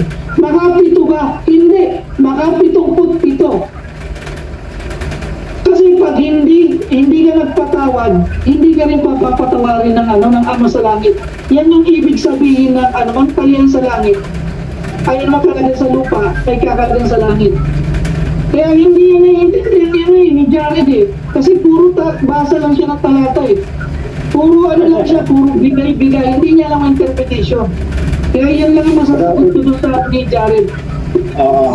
Amigo, tama yung binata mo, tama yan. Mali na kasi kahit kung talagang nag-iisip ka lang, kapatid na back to the scripture, dito sa Matthew 18:16, kung lawakan mo lang yung pag-iisip mo dito, hindi authority talaga yung susi Oo, may deeper meaning hindi ka dito basta-basta magbigay interpretation. Kasi sabi dito sa 19, ibibigay ko sa iyo ang mga susi. Mga susi. Hindi isa lang yan marami marami. Oo. Ng kaharian ng langit. Dapat tanungin lang nila sa kokote nila, ano ang kaharian ng langit na pwede susian. Diba? Ano yung kaharian ng langit? Kaibigan, makasingit ako, Brother Celto, di ba? Sige. Hindi po marami. Ayon sa aking inabot na pagkaunawa, mga kaibigan, yan ay tatlo. Tatlo lang? Tatlo lang, hindi marami. Sige, Ako na naman, bibigay. Sige, Kaibigan, mga kaibigan, ako na naman, madali lang. Karapatan ninyong magtatatawa sa lahat ng sasabihin ko. Pagtawanan niyo lang, okay lang. Dahil... Natawa lang ako. Sige, pagtawanan niyo lang, okay lang. Kasi ganito po, kaibigan yung marami kasi, mga susi kasi, yung 2 or 3 is plural already. Yes, plural na. Pero kung sabihin mong marami ang susi na ibibigay sa kanya, ibig sabihin, isang sakong susi po ba? Hindi, brother, ilagay mo lang yung Luka 11:52. Kaya dito po sa atin, itong channel na ito, sabi ko, maganda dahil nandyan tayo, nagsishare tayo. Ngayon, ang number 1 na adhikain, layunin, dapat ng bawat isang pumapasok dito ay magkakaroon ng intention to save spirits. Tama po ba? Pumasok po tayo dito para hindi mangligaw ng espiritu. Ang intention ng ating ito is makahikayat tayo ng maisasalba natin sa kapahamakan. Lahat po tayo. Hindi po yung katulad po niyan, hindi po yung makita na natin ang Iglesia Katolika, Apostolika, Romana na mali at tututukan natin habang buhay yung pamalian nila. That's not the good intention ng bawat nilalang. Dapat po magsisikap tayong magsaliksik ng salita ng Diyos upang tayo ay makahikayat ng maililigtas po natin. Di po ba? Okay, ako na naman. Hindi po yung binangga natin ng binangga yung mali lang nga po ng 2,000 years habang panahon na mali na nga at doon pa rin tayo nakafocus, ano po makukuha natin na may liligtas doon? Kasi po, lahat mula doon sa mga apostol, nagsimula kay Apostol Pedro at saka kanyang kapatid, at saka yung magkapatid na Juan at saka si yun, apat na sila. Sabi na nga dyan, hindi tayo masyado malayo at mahapaan. Brother John, ito lang yung tanong ko kasi sa'yo sinabi dito sa Matthew 16:19, ibibigay ko sa iyo ang mga susi ng kaharian ng langit. Ang ibig sabihin kasi nun, nasa Lucas 11:52, ang sabi dyan, sapagkat inalis ninyo ang susi ng karunungan. Marami ang karunungan ng Diyos eh, hindi naman isa eh. Kaya sinabi, mga susi, ibig sabihin ano yun? Mga karunungan ng Diyos, hindi naman ikaw. Kahit sabihin pa isang sako, mga ano pa ba yan, ano pang mga technology mo dyan. Basta pag sinabi susi, ibig sabihin, karunungan. Nasa Biblia naman nakasulat eh. Huwag na tayo magdagdag. Huwag na tayo magtagas. Huwag na tayo magtagas. Ito, sasagutin kita back to the scripture. Kaibigan, sasagutin kita. Okay po ba? Sige, sige. Sige lang, Brad. Sige lang, no? Ganito po. Ganito po. Yung kay Quran, back to scripture, tama yun. Ganito. Sasalita siya. Ganito po, no? Ibibigay ko sa iyo ang mga susi. Yan ng langit. Ayun, hindi po marami yan. Tatlo lang po yan. Yan, tatlong salita. Ipabasa mo nga kay Brad, kay Brad Dad yun yung Matthew 16:19. Marami yung mga Kamila na naman. Ang mga dalawang mga na. Bakit na back to the scripture, ang katwiran niya, meron din naman punto yung katwiran na yung mga pwedeng tawagin ng mga yung tatlo. Ayun. Pero ako tutol din ako doon sa sinabi niya na tatlo lang. Actually, hindi natin mabilang eh. Kasi ang susi ng karunungan eh. Ito, sagot ko dyan, Bessel. Ito, sagot ko dyan. Kung bakit sinasabi na tatlo, nakasulat din sa Biblia. Sige, basahin mo kapatid mo kayo. Nakasulat sa Efeso. Okay, ito yung... Pag na lang, huhulaan na lang ninyo. Itan ko yan eh. Tatlo. Kailangan na interpretation natin. Kailangan sa Biblia din manggaling. Sige, sa Biblia nga, sa Efeso nga po siya. Oo, hindi tayo pwede kasi nakipagdebate si Jando. Problema na lang nanonood yan. Problema na nilang hindi daw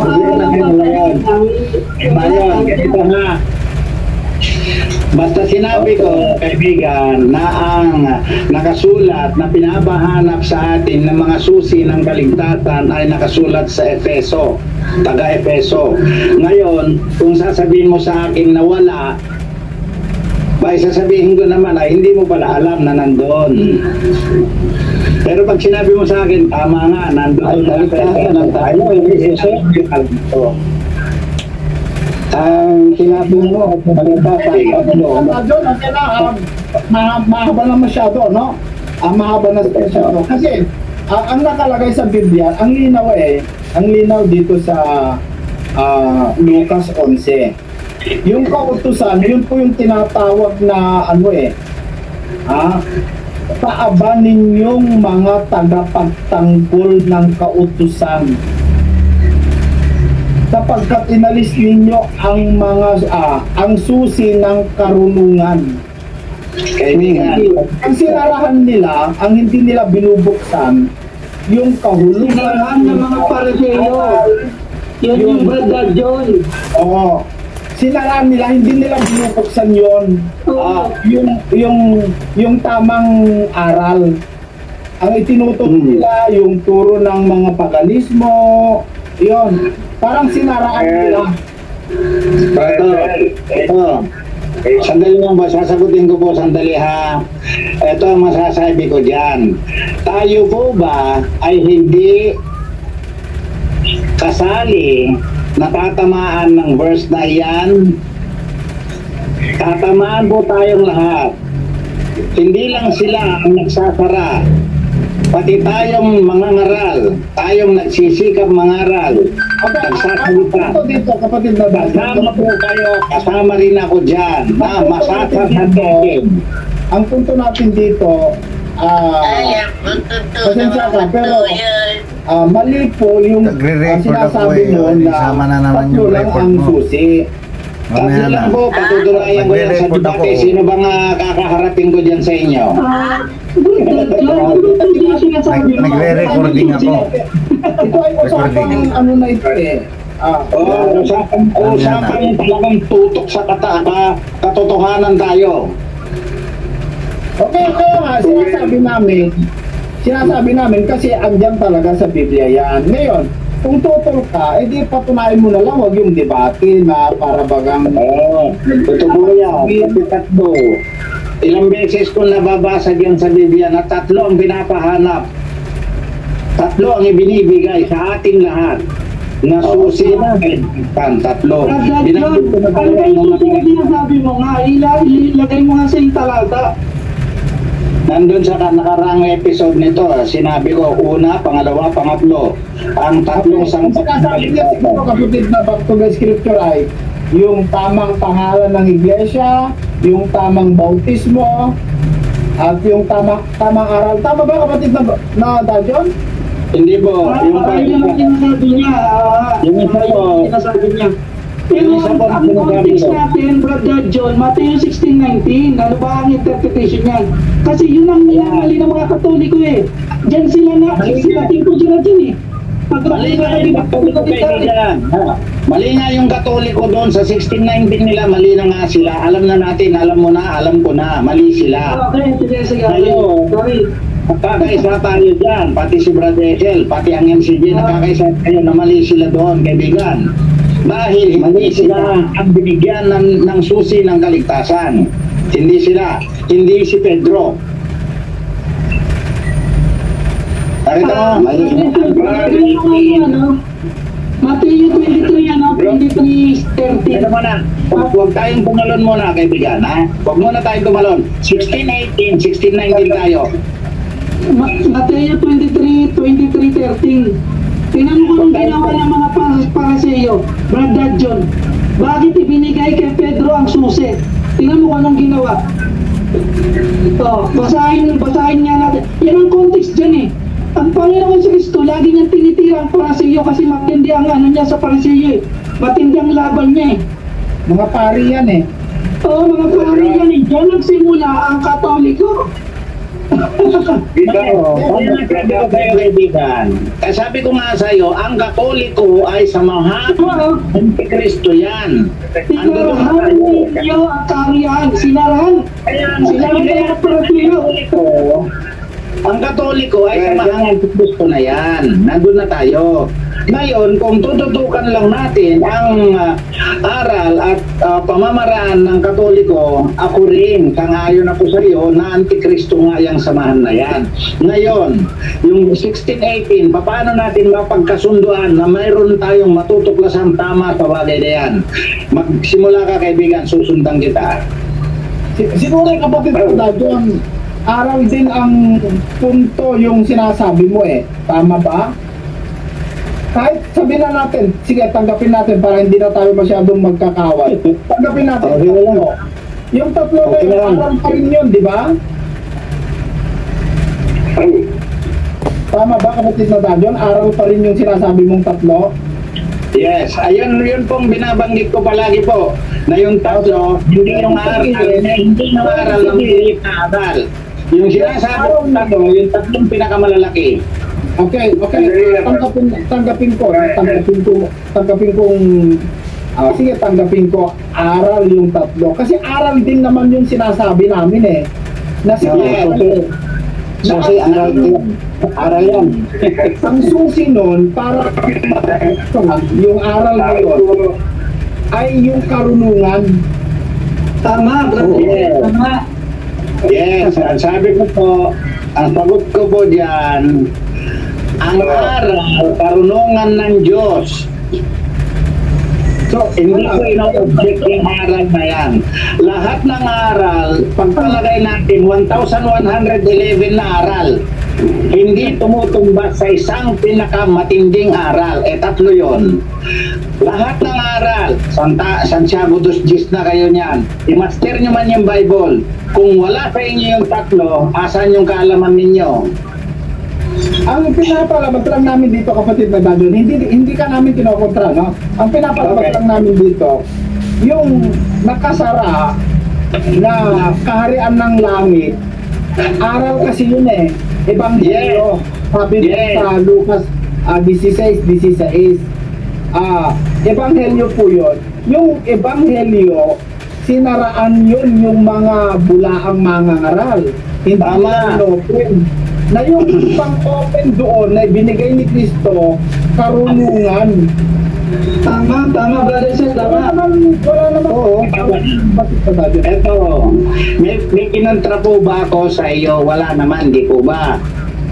Nagkakaisa na tayo ay Gloria na sinarahan ng mga mangangaral. Lahat ng mga ngaral, pati tayo, kabilang tayo sa talata na yan na masasarhan natin yan, kaibigan. Hindi lang sila na magnauna ang makakapagsara. Malamang, pati tayo ay masasarhan natin yan. Ngayon, hindi na ibibigay. Kapatid na dadyo, nandun na ako. Walang kontra doon. Pero wala po kontra. Ang sinasabi lang namin, yung susi, karunungan yon. At yung karunungan na yon, marami po ang karunungan ng Diyos. Marami ang karunungan. Hindi lang tatlo. Kaya mga yun, sabi ni Kristo sa Mateo 5:20, sapagkat sinasabi ko sa inyo, kung hindi higit ang inyong katwiran sa katwiran ng mga iskriba at parisiyo, sa anumang paraan, hindi kayo magsisipasok sa karyan ng langit. Kaya nga si Pedro binigyan ng karunungan ng Diyos. Yes. Kasi siya yung nakasagot eh. Kundi hihigit ang karunungan ko sa inyong lahat dyan. Kung hindi hihigit ang aking karunungan sa lahat ng karunungan ninyo dyan, nakausap ko ngayon, ay damang kabuluhan. Sandali lang, karunungan ka pa ni Kristo? Ayan. Brother John, karunungan ba ng Diyos o tao? Grabe ka. Kaibigan, Marunong ka pa ni Kristo? kung hindi hihigit ang aking karunungan kaysa karunungan ninyo, hindi ako po pwedeng magsalita dyan sa harapan ninyo.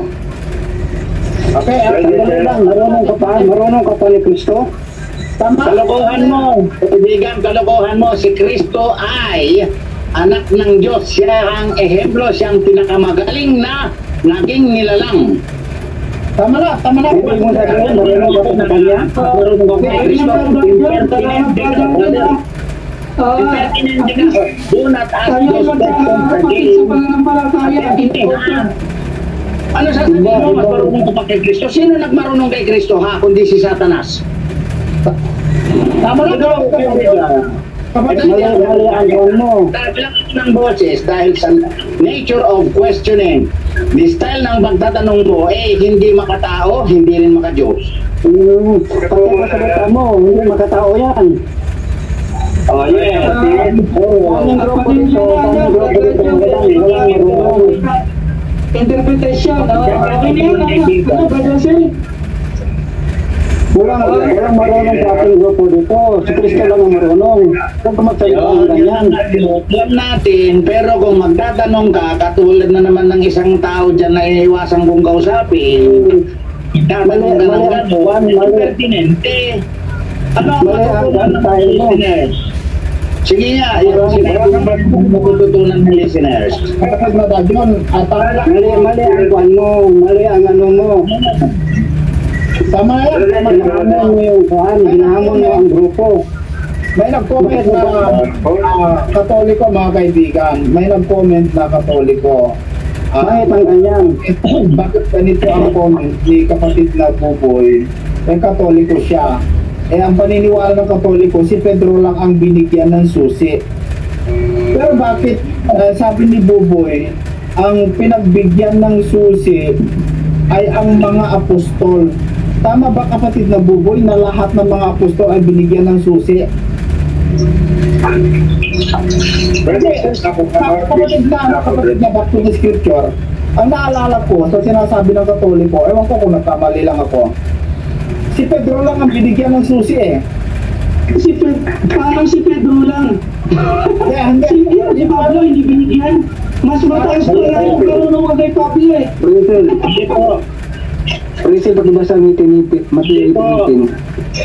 Ito po ang aking pagkaunawa Bakit dyan. sila binigyan ng karunungan lahat ng mga apostol? Brother Joy, Matthew 18. Brother Shell, mayroon kang pagkabagay na yun. Ganito, mga kaibigan, pagbigyan niyo muna ako. Mayroon akong isasagot sa katanungan na yon na si Apostol Pedro lang ba ang binigyan ng susi? Hindi po binigay sa kanya.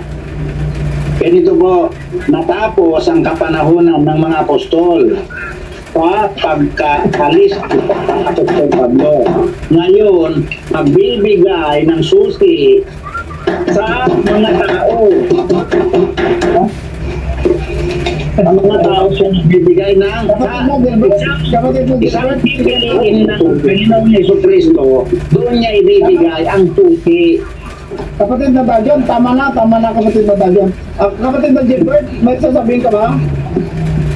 Opo, sige, bibigyan natin siya na kasi ganito eh.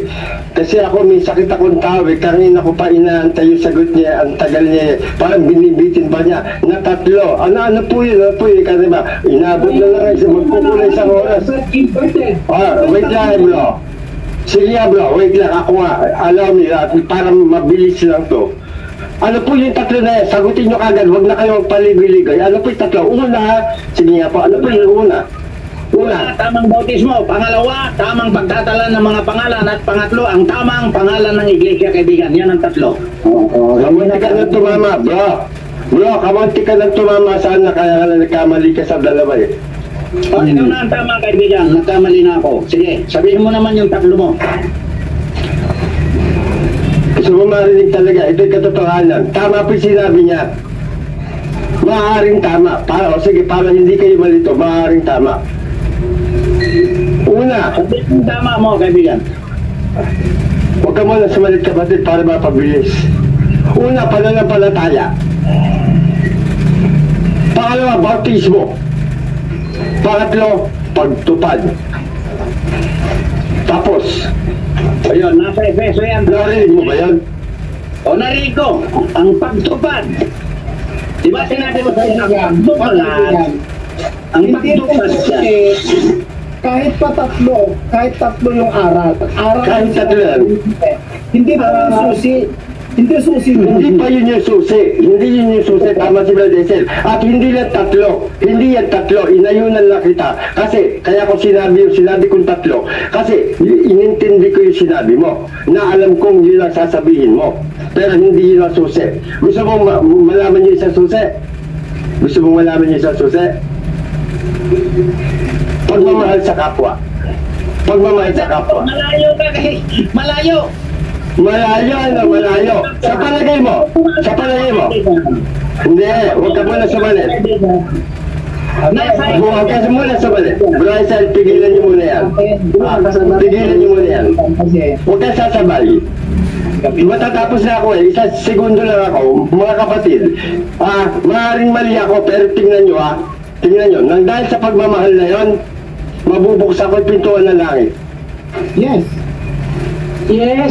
Nakuha mo? Kasama yung... Pananampalataya ako pagmamahal sa Diyos. Ay sa susi, tama sinabi ni Bakang English Scripture.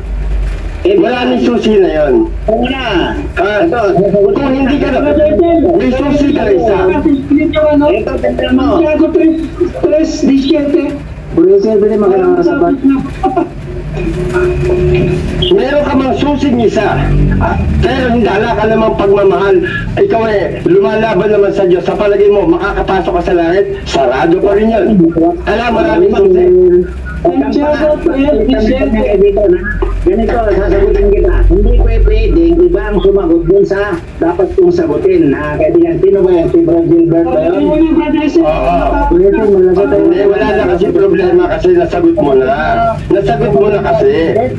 Tapusin na natin ito, tapusin na natin. Kapatid na John, pasensya na pero tapusin na natin kasi gabi na dito. Tama na siguro kapatid na John. Sino yung Huwag po yun lang po kasi nasaktan ako dahil sabi niya, siya yung pinakamarunong sa atin dito. Sino pinakamarunong dito? Sino mabuti? Diyos lang po. Mas mainam yung mangmang. Opo, gano'n na lang talaga. Sige, kung ikaw ang marunong, sige pa, ano tayo magagawa? Alam na Lucy, pwede makasabat? Gilbert, alam na yung mga sinasabi. Ayan, so... Richard, pwede makasabat? Tingnan natin, ano yung versikulo mo, kapatid, na back to the scripture? Hindi ko narinig eh. Santiago 3:17. Yan, Santiago 3:17. Kasi yung ibinigay na karunungan kay Pedro, buhat sa taas yun, hindi yung karunungan ng tao. Yes. Nasabi mo na yung bro yung susi kanina eh. Nasabi mo na yung susi eh. Ayaw pa niya pumayag. Ngunit ang karunungan ay buhat sa itaas, ay una-una ay malinis, saka mapayapa, ay panayag, maraming panigan, puspon ng kawaan, at mga mabubuting bunga, walang inaayunan, walang pagpapaimbabaw. Yun. Yan ang ibinigay kay Pedro. Ganyan karunungan. Okay, Aki Pedro. Yan, tama. Saka Panginoong Isus ang may karapatan yan. Huwag niyong agawin sa Panginoong Isus yan.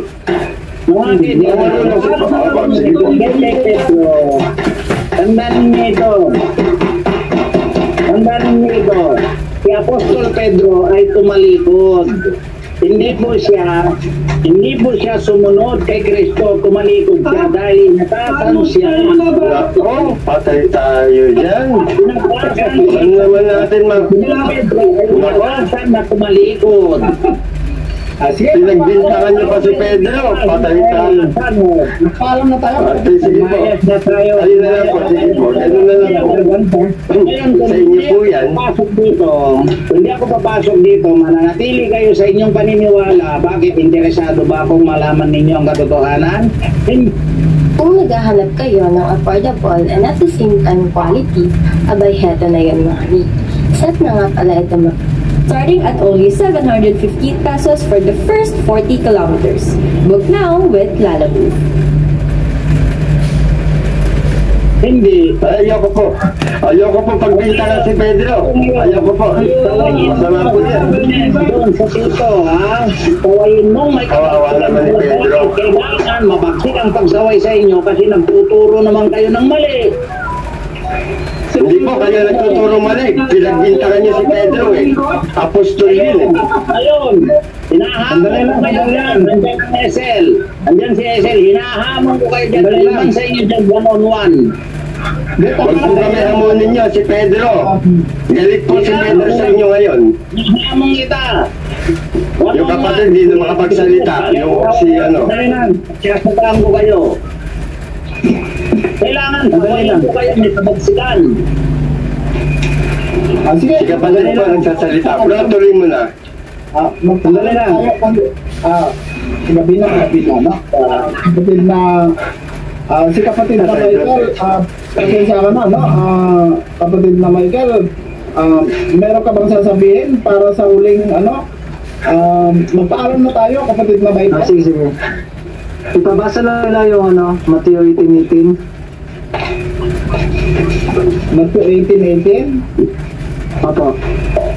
Kasi si Pedro lang daw ang binigyan ng susi ayon sa mga Katoliko, pero dito sa Matthew 18:18, mas maganda na ipabasa yung Matthew 18:18 kung si Pedro lang ba? Katotohanan sinabi ninyo na ang lahat ng mga patay na inyong tatalian sa lupa ay tatalian sa langit. At ang lahat ng mga bagay na iyong kalagan sa lupa ay kinakalagan sa langit. Karunungan talaga ito eh. Wala Pwede ba magbigay na ng Ay, unawaan niya kung hindi nyo nawaan niya. Pagbigyan mo ako ng isang pagkakataon at yung 18 na yan ay ibibigay ko yung punto de vista ko, okay? Okay po ba? Andiyan si Jared, bulag na MCGI, sabi ni Jared. Si Jared yung bulag. Jared, huli ka, dapat kanina ka pumasok. Si Jared, Ayan si Jared. Yan si Jared na... Yan si Jared. Jared, pinagsagan ko na Sandali na mga kaibigan. Nandiyan din si Jared. Jared, ito ang masasabi ko sa iyo, no? Bata ka, sana maisip mo, mapakinggan mo yung video, yung conversation po ninyo ni Brother K. Jared, ang payo ko lang sa iyo, isipin mo kung may itinuro ng magulang mo na ganong kabastos sa mas nakakatanda sa iyo. At tanungin mo kay Gitgano kung ayos lang sa kanya yung ginawa mong pananalita. Kung sang-ayon po si Jando, si Gitgano sa iyo, ayan, magkakauri kayo. Yan lang masasabi ko. Pero tiyak na tiyak, hindi sila sang-ayon sa asal mo, kaibigan Jared. Yun na lamang po mga kaibigan, magpaalam na tayo mga kapatid. Parang awan nyo na sabi na. Back to the scripture, Brother Sel, manawagan ako kay back to the scripture. Ako naman, i-add mo naman ako yun. Tagal na tayo magkakasama rito. Gilbert Jimenez, kahit sa messenger na lang siguro. Gilbert Jimenez. Gilbert Jimenez, dalawang account yun, pwede mong iparehas na i-add yun. Parehas na pogi yun. Parehas na pogi, dalawang account yun. Brother Sel, pwede ba ako magbigay ng point of view ko dito sa 1818 na ito? Bukas na kapatid na Dajon. Kunti lang to. 30 seconds lang to. Kaya 30 seconds lang para may idadagdag tayo. No? Pwede po ba? Sandali lang to. Ito, babasahin ko na ha. Katotohanan sinasabi ko sa inyo na ang lahat ng mga bagay na inyong talian sa lupa ay tinatalian sa langit. At ang lahat ng mga bagay na inyong kalagan sa lupa ay tinakalagan sa langit. Kaibigan, meron first step ng bautismo kasi dito sa lupa. Kapag ka sinalian ka na dito sa lupa, talagang tatalian ka rin sa pangalawang bautismo. Pagka kinalaban ka, babakay lang, Brad. Basahin mo. Tuloy mo lang. Bahala ka doon, gustuhan mo. Tama na sa akin yun. Yun lang sa akin. At least, ito lang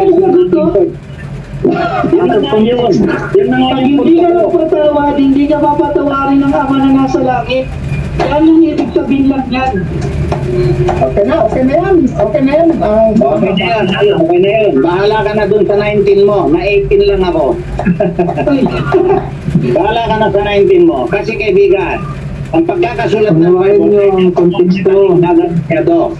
Napakamatalinhaga masyado. Kahit balikan mo ang Kawikaan, balikan mo ang Ecclesiastes, magpakaibang pagkakasulat. Etong 18 and 19, kung nakakaunawa ka ng magagaling na salita ng Diyos, maunawaan mo na magkahiwalay yung dalawa na yan.